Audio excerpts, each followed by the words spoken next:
Hey everyone, welcome back to the Banana Thumbnail Podcast, where we bring thumbnails to life to crush the competition. Today we've got something really cool to talk about: how to create effective vertical thumbnails for YouTube, shorts that boost your click-through rates. Absolutely, I'm super excited about this topic. YouTube, shorts are getting insane views, like 200 billion daily views globally. That's almost triple from just a year before. Right? It's wild.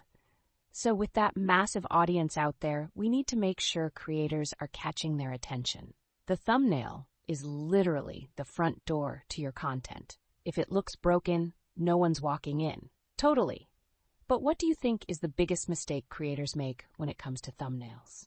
Well, one major mistake is the specs. A lot of beginners get overwhelmed by the requirements.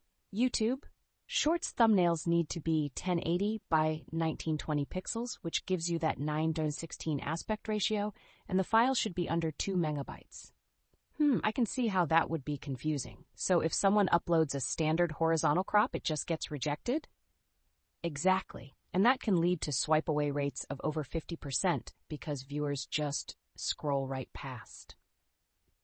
Wow, that's a big number. So how can creators make sure their thumbnails are effective, especially on mobile?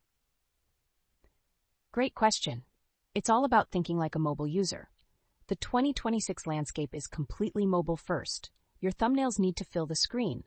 Always design on a desktop, but send it to your phone before publishing to make sure everything looks good on a smaller screen. Oh, that makes a lot of sense. And I've heard you mention before that a lot of viewers watch on mute. Yes, over 60% of Shorts viewers watch without sound, so your design should be text-heavy to grab their attention quickly. Think about covering about 60% of the space with bold text. So it's really about catching their eye, especially when they can't hear what's going on. Exactly. And don't forget about the platforms. UI overlays. Keep your main elements dead center to avoid having important text hidden behind those buttons on the right side. Right. It sounds like there's a lot to consider. There is. Let's dive into some winning styles for thumbnails. I've tested a bunch, and here are 7 that consistently pull great numbers. I'm all ears. First up is the exaggerated face approach. This one's a classic. MrBeast saw a 4.2x increase in his click-through rate just by using thumbnails with exaggerated facial expressions. Humans are drawn to faces, so making the eyes bigger and brightening the teeth really works. That's clever, and I can see how it would make viewers curious. What's next? The text-heavy hook. Since most viewers are watching on mute, a big, intriguing question in a clear font can work wonders. Just keep it short, 3 words maximum. Got it. Short and sweet. Then there's using bold colors. High contrast colors like bright red or neon yellow against dark backgrounds can really stop the scroll. Ooh, I love a good pop of color. What about transformations? The before and after style is a hit. Split your canvas and visually tell a transformation story. It's instant engagement. I see how that would work. And what's the deal with arrows?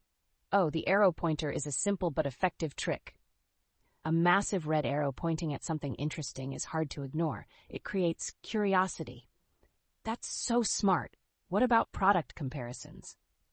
Great question. The split screen comparison is perfect for reviews. Show 2 items side by side and use check marks or X's to indicate which one's better.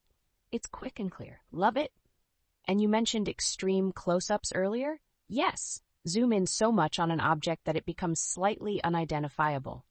It piques curiosity and forces viewers to click just to figure it out. So these styles are all about engaging that curiosity. Exactly. Now let's talk about the tools for creating these thumbnails. Many creators struggle with consistency and spend way too much time resizing images. That's where AI comes in. Oh, really? How does that work? There's been a huge surge in AI-assisted video production lately. Creators can now generate images and backgrounds specifically for the 9:16 aspect ratio in a fraction of the time. I love using Canva for layout and Midjourney for generating backgrounds. That's super helpful. Just a heads up, make sure your graphics are clear because the algorithms are getting better at reading text in images. That's a good point. What common mistakes should we avoid? Misleading thumbnails are a big one. If you use a fun, bright image for a serious tutorial, people will click off fast. You've got to match the vibe. Makes total sense. And I assume A/B testing is important?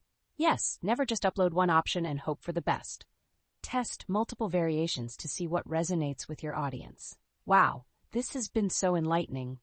Thanks. So just to summarize, think mobile first, use engaging styles, and leverage AI tools to create effective thumbnails. Fix these issues and you'll see a significant boost in your metrics. Absolutely, and that's exactly why we started. Banana. Thumbnail, right? Right. And remember, one YouTube subscriber is incredibly valuable. It's not just about clicks, it's about building a loyal audience. Well, that wraps it up for today. Thanks for joining us. That's a wrap for this episode of the Banana Thumbnail Podcast. Thanks for listening, and we'll catch you in the next one.